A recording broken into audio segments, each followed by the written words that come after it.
So, now the back piece has had some time to set up and cure. We can now do some minor cleaning on it.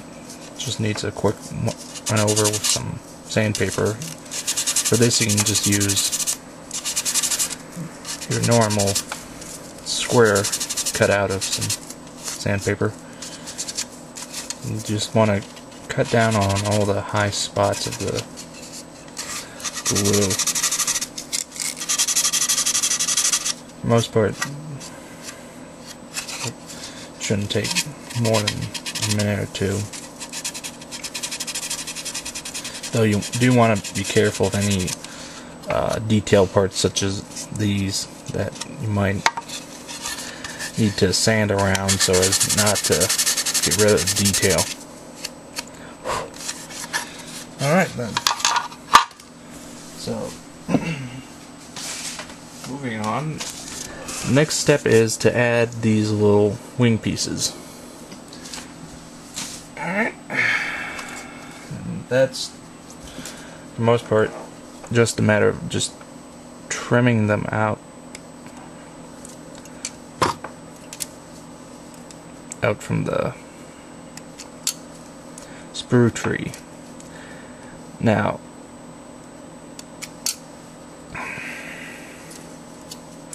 these parts unfortunately get complicated a little,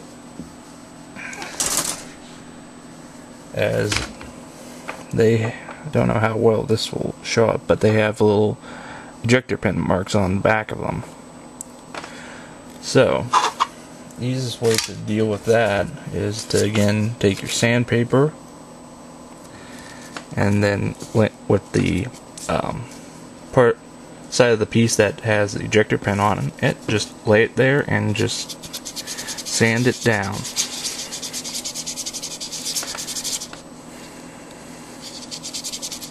Oops. And careful not to lose it. Yeah, and it should go away fairly quickly, as usually they're not too deep. So I already did the other side prior to starting the video, and so let's get these on.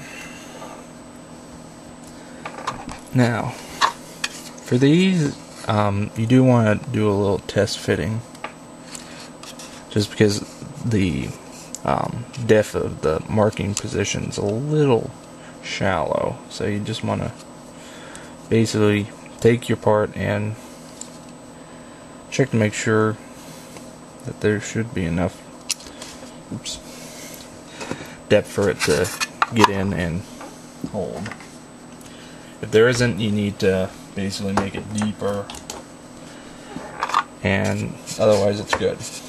Now, you do want to be careful in applying glue, as you definitely don't want to get too much glue outside of that hole, as that could potentially lead to problems with the finish later on.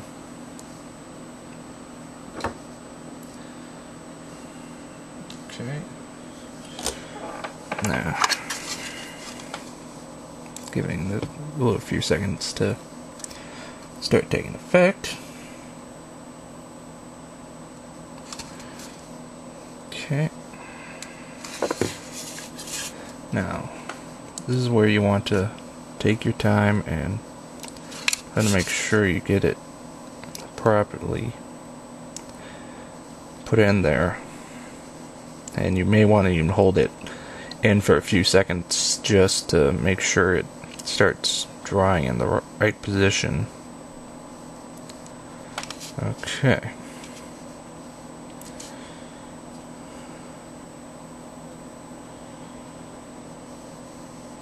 Alright then.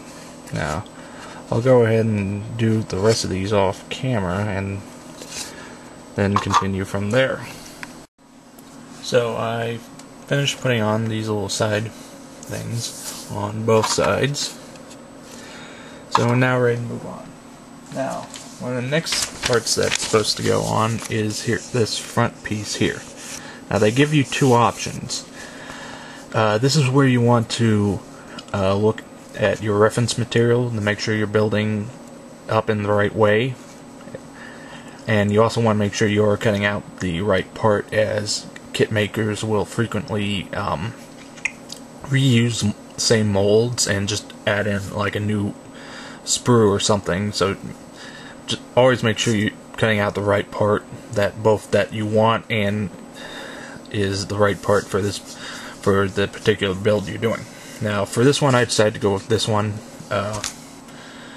as at least for this build. If you're since I don't really have much reference material on subject, and partially because in this case I'm not really worried that much about authenticity. I'm more interested in teaching techniques. So if you in a situation where you either just don't care, you just want to build something, or you just, like I said, don't really care, I mean, wouldn't worry too much about references.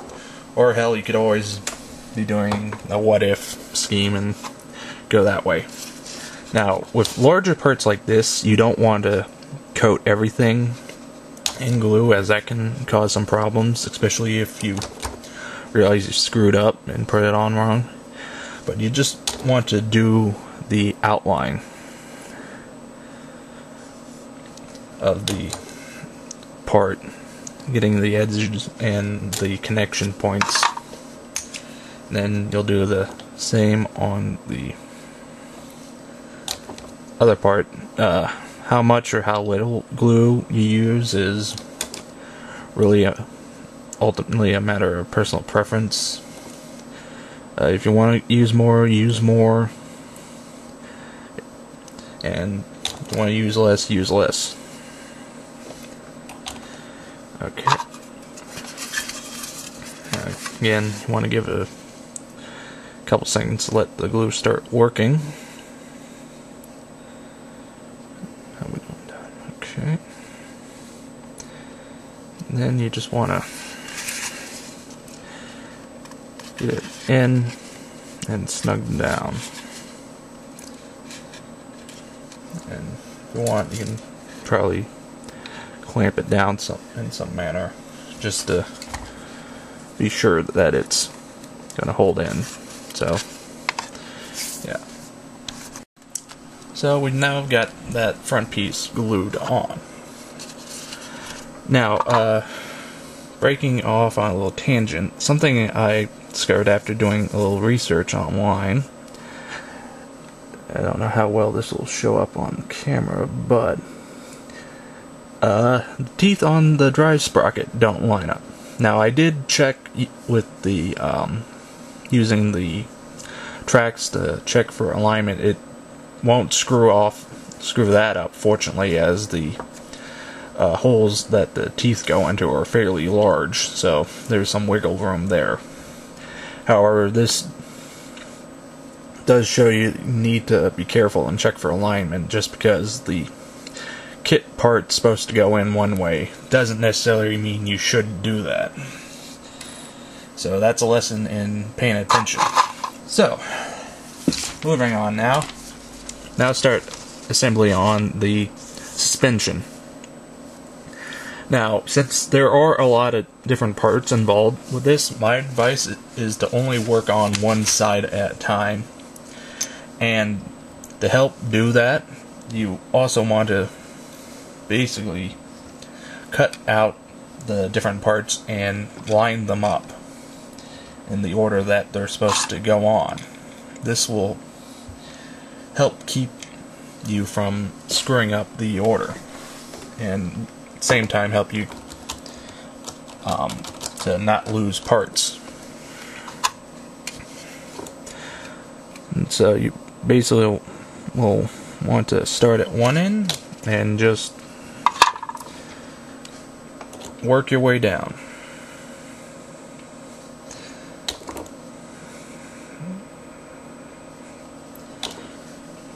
Alright.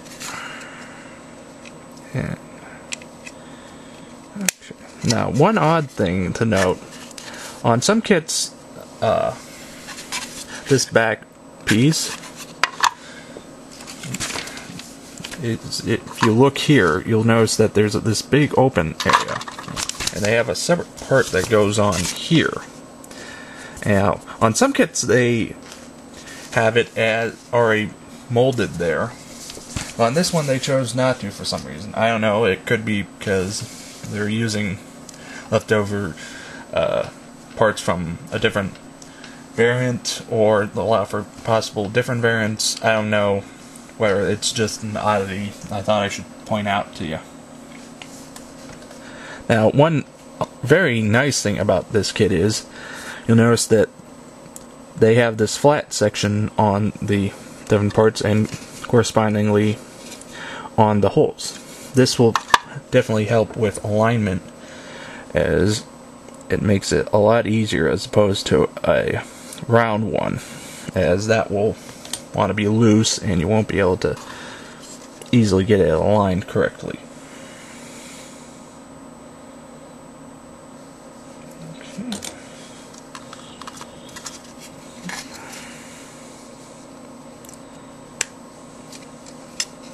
Go. Now this little part is going to be a little tricky, as you're going to have to both get it aligned and get this little hanging part that's right now being covered up by my fingers to align in this little hole area, which shouldn't take too much trouble, but just something to be aware of. Now, since we're basically out of time, I'll finish off doing this side as well as the other off camera, and when we come back we can move on to other parts of the assembly.